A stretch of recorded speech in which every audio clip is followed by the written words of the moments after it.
जय भीम साथियों। दोस्तों, बाबा साहब भीमराव अंबेडकर सिर्फ दलितों के ही नहीं पूरी दुनिया के एक लीडर थे। बाबा साहब की दूरदर्शी सोच, उनके विचार आज भी लोग समय समय पर याद करते रहते हैं। बाबा साहब के विचार आज की पीढ़ी को भी मार्गदर्शन करते हैं, उन्हें जीवन जीने का रास्ता दिखाते हैं। क्या आप जानते हैं कि जो बाबा साहब आज भी करोड़ों लोगों को प्रेरित करते हैं, उनकी असली प्रेरणा कौन थे? वो कौन थे जिन्हें बाबा साहब अपना गुरु मानते थे? आइए आज इसके बारे में जान लेते हैं। दोस्तों, अंबेडकर के 3 गुरु थे, जिनके बारे में बाबा साहब ने खुद एक भाषण में बताया है। 28 अक्टूबर 1954 को मुंबई के पुरंदरे स्टेडियम में 30,000 लोगों की एक सभा को संबोधित करते हुए बाबा साहब ने कहा था कि मेरे 3 गुरु हैं। हर किसी के गुरु होते हैं, मेरे भी हैं। अंबेडकर ने आगे कहा था कि मैं कोई बैरागी या सन्यासी नहीं हूँ। मेरे पहले आदर्श हैं बुद्ध। मेरी उम्र 10 या 12 साल थी जब मेरे पिताजी कबीर पंथ के साधु थे। मेरे पिता धर्म के चहेते और विद्या के भक्त थे।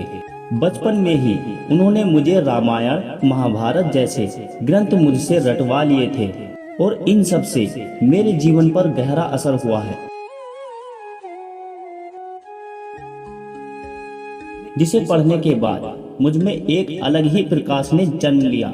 बुद्ध के बारे में पढ़ने के बाद आज तक मेरे मन में कोई भी बात नहीं हुई है। दोस्तों, अंबेडकर कहते थे कि मुझ में पूरा विश्वास है कि दुनिया का कल्याण केवल बुद्ध धर्म कर पाएगा।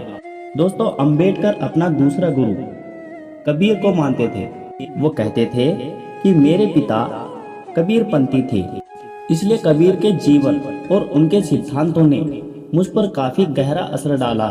मेरी राय से कबीर को बौद्ध के दर्शन का असली मतलब समझ आया था। और दोस्तों, बाबा साहब अंबेडकर के तीसरे आदर्श ज्योतिबा फूले थे। उन्होंने कहा था कि दर्जी, कुम्हार, नाई, कुर्मी, माली, मछुआरे को इंसानियत का पाठ उन्होंने ही पढ़ाया। बाबा साहब ने अपनी किताब शूद्र कौन थे महात्मा फूले को समर्पित की थी, जिसमें उन्होंने लिखा कि फूले ने हिंदू समाज की छोटी जातियों को उच्च वर्णों के प्रति उनकी गुलामी की भावना के संबंध में जागृत किया था। इस तरह बाबा साहब इन तीनों को अपना गुरु, अपना आदर्श मानते थे। अंबेडकर कहते थे कि इनकी सीख से मेरा जीवन बना है। तो दोस्तों, आपको यह जानकारी कैसी लगी हमें कमेंट करके जरूर बताएं। और यदि आपको वीडियो पसंद आई है तो वीडियो को ज्यादा से ज्यादा लाइक करें और शेयर करें। जय भीम, जय भारत।